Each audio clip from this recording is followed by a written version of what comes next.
Hello guys, and welcome back to this channel, where today guys, I'll be showing you how to unpair Bluetooth device on a MacBook. So guys, the first thing that you of course need to do is go to of course your MacBook and open it, and you'll have a screen looking like this in front of you. But now guys, let's see what we else have in front of us here.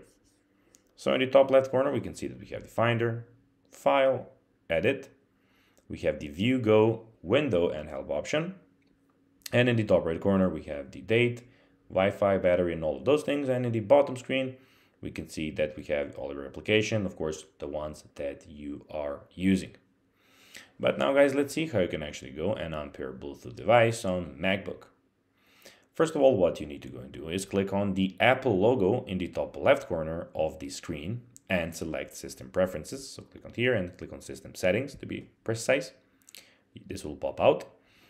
Now, when this pops out, you need to go and click on Bluetooth, of course, which is the second thing here. And in the list of pair devices, locate the device you want to unpair. Hover over the device name and you will see an X button appear next to it. Just click the X button. When prompted, confirm that you want to remove the device.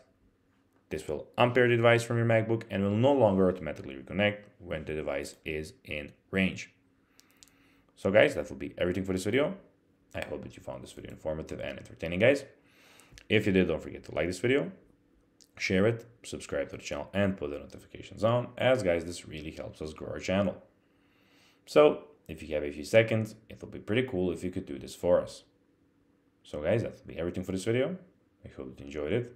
And guys, as always, I'll be seeing you in the next video on this YouTube channel. Until then, as always, bye guys.